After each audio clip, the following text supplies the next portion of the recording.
In the world of organized crime, kidnapping is supposed to be the ultimate shortcut to victory. You take something personal, apply pressure, and force your opponent to bend. By 1950, Frank Costello believed this rule was absolute. He had built his empire on leverage, money, favors, political protection, fear carefully applied until resistance disappeared. Harlem, however, refused to disappear, and on one January night, Costello decided to test whether even Harlem had a breaking point. That night, the phone rang in Bumpy Johnson's apartment, carrying a message designed to end the standoff once and for all.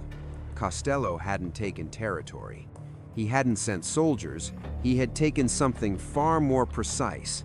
The one man Bumpy trusted without question. Not as a threat to Harlem's operations, but as a threat to Bumpy's humanity. The calculation was simple: no empire is worth more than family. Give up control, or watch someone you love disappear forever. But Costello misunderstood the man he was dealing with. Bumpy Johnson did not see the kidnapping as a crisis. He saw it as a confession that money had failed, that politics had failed, that intimidation had failed, and that Costello had finally reached for the only tool left, one that only works if the other side is afraid to lose more than he's willing to sacrifice. What Costello didn't realize was that Bumpy had already survived losses that would have broken most men, and he had drawn a line long before that night. This isn't a story about a gunfight or a body count.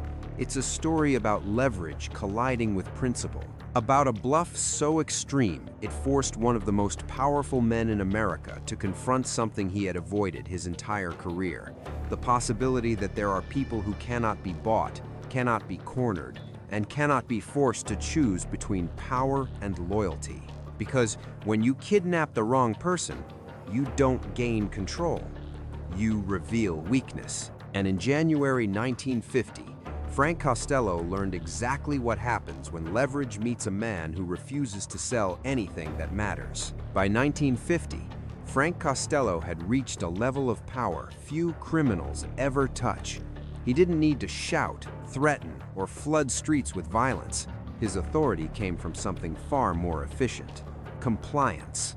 Judges adjusted schedules for him. Politicians returned calls. Police commanders learned which investigations were worth pursuing and which weren't. Costello had mastered a simple formula: apply the right pressure in the right place, and resistance collapses on its own. This way of thinking shaped how he viewed Harlem. To Costello, Harlem wasn't defiant, it was unfinished, a market that hadn't yet been priced correctly. He had already tried the obvious methods. Force brought retaliation. Bribes brought refusal. Political pressure ran into connections that were stronger than expected. Each failure reinforced the same conclusion: the problem wasn't Harlem's strength, it was Bumpy Johnson's stubbornness. And stubbornness, Costello believed, was never permanent. That belief came from experience. Over decades, Costello had watched rivals fold the moment something personal was threatened. Businesses, reputations, family members, everyone had a pressure point. You didn't need to destroy a man to defeat him. You just had to make the cost of resistance feel unbearable. In Costello's world, kidnapping wasn't barbaric, it was economical. A way to shorten negotiations by skipping straight to the emotional core. What Costello failed to understand was that not all loyalty is negotiable. He assumed Bumpy Johnson's attachment to his closest ally was a weakness, something that could be exploited like any other asset. But he misread the nature of that bond. Illinois Gordon wasn't leverage in the traditional sense. He wasn't a bargaining chip or a liability. He was part of the foundation that allowed Bumpy to lead it all. Removing him didn't destabilize Bumpy's position, it clarified it. This was the blind spot created by Costello's success. When every problem in your life has been solved through pressure, you start believing pressure is universal. You stop asking whether your opponent values survival more than principle. You stop considering the possibility that forcing a choice might harden resolve instead of breaking it. And you certainly don't imagine that your own tactics could be turned back on you without being carried out. By ordering the kidnapping, Costello wasn't escalating the conflict. He was ending the conversation in his own mind. He believed the next step was inevitable. Bumpy would negotiate, Harlem would open, and the standoff would quietly dissolve. Instead, Costello had just crossed the one line that transforms a territorial dispute into something far more dangerous, a test of identity. Because once leverage targets what a man refuses to trade, the game stops being about profit. It becomes about who is willing to live with the consequences of saying no. To Frank Costello, the man he ordered taken was supposed to be a lever.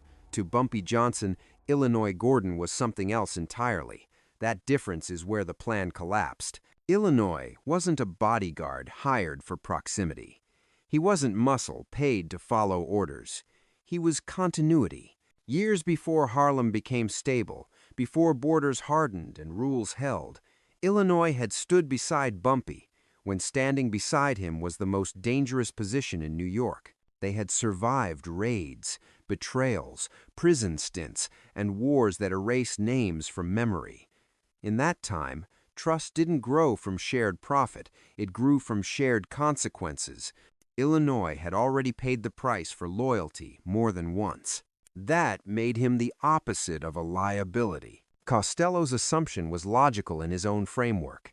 If you remove the man a leader loves most, you fracture the leader, you force negotiation, you compress time. But that logic only works when the bond you're exploiting is transactional at heart. Illinois and Bumpy's bond wasn't. It was ideological. Illinois represented the line Bumpy refused to cross. You don't trade your people for territory. You don't bargain with fear at the expense of loyalty. Taking Illinois didn't weaken that belief, it activated it. There was another miscalculation. Illinois wasn't afraid in the way a lever needs its subject to be afraid. He understood the stakes immediately, and that understanding changed the dynamic. A frightened hostage invites bargaining. A resolved one removes it. Illinois had already accepted that if the price of Harlem's independence was his life, he would pay it. That acceptance stripped Costello's move of its coercive power. You can threaten a man who wants to live at any cost. You cannot threaten one who has already decided what matters more. This is the danger of confusing proximity with vulnerability. Costello saw closeness and assumed leverage. Bumpy saw closeness and saw responsibility. The kidnapping didn't force Bumpy into a corner, it clarified his obligation. If he folded, he would save one life and lose the authority that protected hundreds. If he stood firm, he risked everything personally and preserved the rule that kept Harlem intact. For a man like Bumpy, the choice wasn't difficult. It was brutal, but it was clear. That's why this wasn't a negotiation from the start. It was a test. Costello believed he was testing how much Bumpy loved his friend. In reality, he was being tested on whether he understood the kind of loyalty he was challenging. Illinois Gordon wasn't a pressure point to be squeezed. He was proof that some bonds turn pressure into resistance. And once that truth set in, the leverage Costello thought he held stopped being leverage at all. When Bumpy Johnson understood what had been taken from him, he didn't rush to rescue or retaliation. He slowed the moment down. That pause wasn't hesitation, it was calculation. Bumpy had spent years watching powerful men collapse because they answered pressure with impulse. He refused to do the same. Instead of treating the kidnapping as an emergency, he treated it as information. And the information was clear. Frank Costello believed fear would do what money and politics could not. So Bumpy chose a response that attacked that belief directly. He didn't try to outgun Costello. He didn't beg. He didn't counter with violence first. He constructed a bluff so precise it forced Costello to confront a question he had avoided his entire career.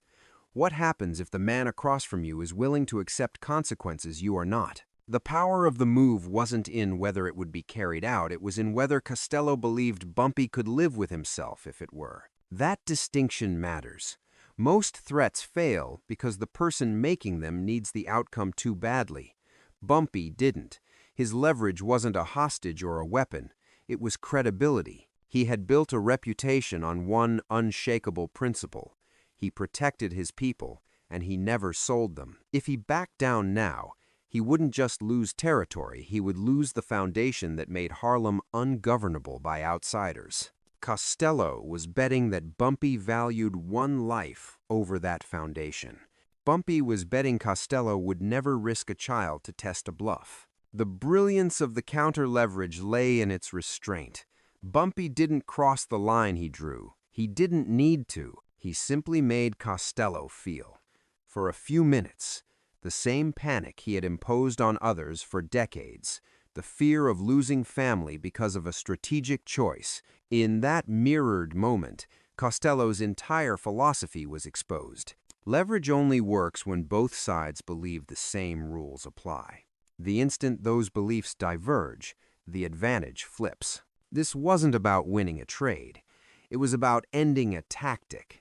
By forcing Costello to choose family over expansion, Bumpy removed kidnapping from the table forever. The message was unmistakable. If you escalate to the personal, I can make it personal in ways you will not survive emotionally. From that point on, any future move against Harlem would carry the memory of that night and the knowledge that pressure could be returned without being used. That's why the bluff worked, not because it threatened death, but because it threatened certainty.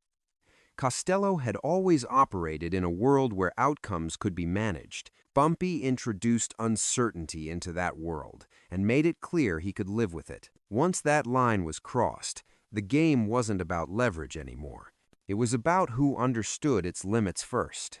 Up to that moment, everything that happened between Bumpy Johnson and Frank Costello was still, in theory, controllable. It was tense, brutal, psychologically unforgiving, but it was governed by an unspoken agreement. No one fires unless the deal is broken. That understanding is what keeps negotiations between powerful men from instantly turning into massacres. The problem is that systems built on fear only work when every participant understands where the line is. That night, one man didn't. Costello had made his decision.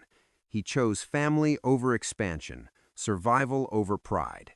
In doing so, he accepted a loss he had never expected to take. Harlem would not be his. The leverage he believed was absolute had failed. But power structures don't collapse all at once. They fracture at the weakest point. And the weakest point is never the boss. It's the subordinate who mistakes restraint for weakness. When the order was given to release Illinois Gordon, the game was over. Any violence after that moment served no strategic purpose. It could only produce chaos. Yet chaos is exactly what happens when discipline breaks. A single act of defiance, one man refusing to accept that the decision had been made, ignited what neither Costello nor Bumpy wanted. In that instant, fear replaced hierarchy. And once fear takes over, rules stop mattering. The gunshot didn't change the outcome. It confirmed it. Violence erupted not because Bumpy planned it, but because someone on the other side couldn't process the loss of control. That distinction is critical. Bumpy had come prepared for resistance, not betrayal of command. His response wasn't rage, it was containment. Every move that followed was about extraction, not domination. Get Illinois out, end the threat. Stop the situation from spilling into the street and turning into a war neither side could survive politically. This is the paradox of power built on intimidation. The more you rely on fear, the more likely someone will panic when fear stops working. Costello's empire was disciplined at the top, but fear-based loyalty at the bottom made it brittle. One crack was enough, and when it happened, the consequences were immediate and irreversible. By the time the dust settled, the message was unmistakable to everyone involved. The kidnapping had failed, the bluff had worked, and the violence that followed only reinforced the lesson Costello would never forget.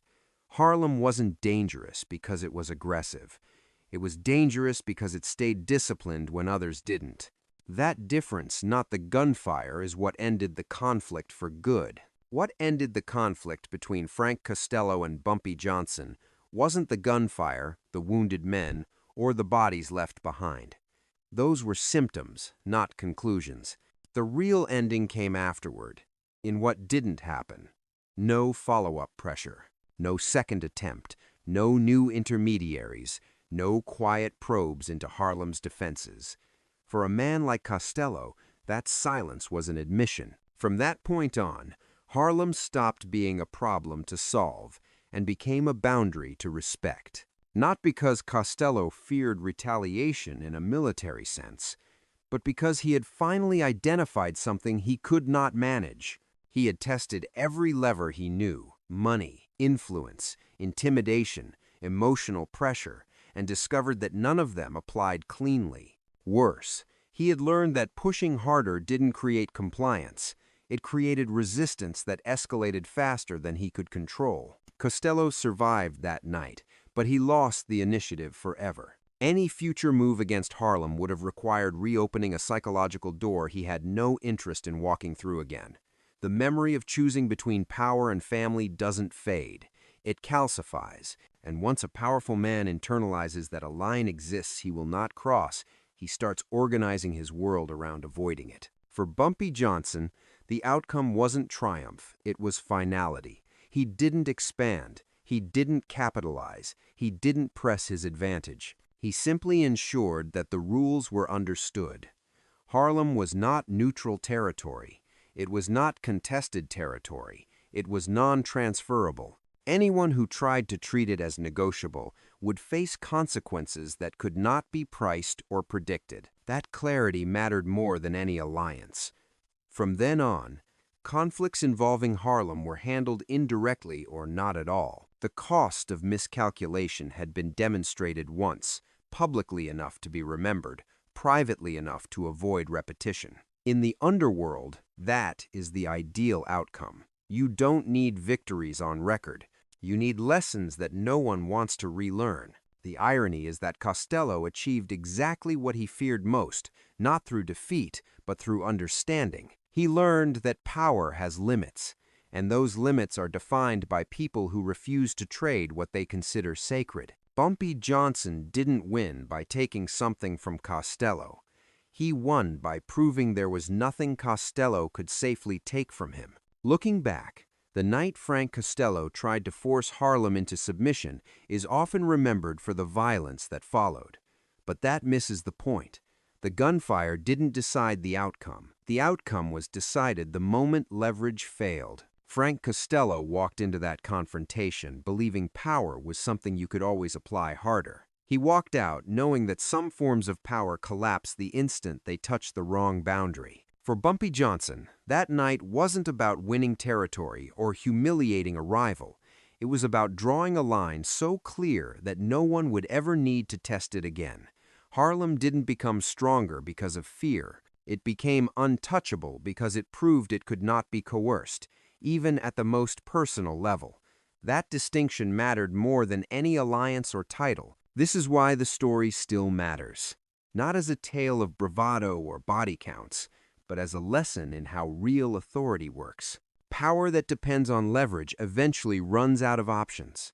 Power built on principle doesn't need many.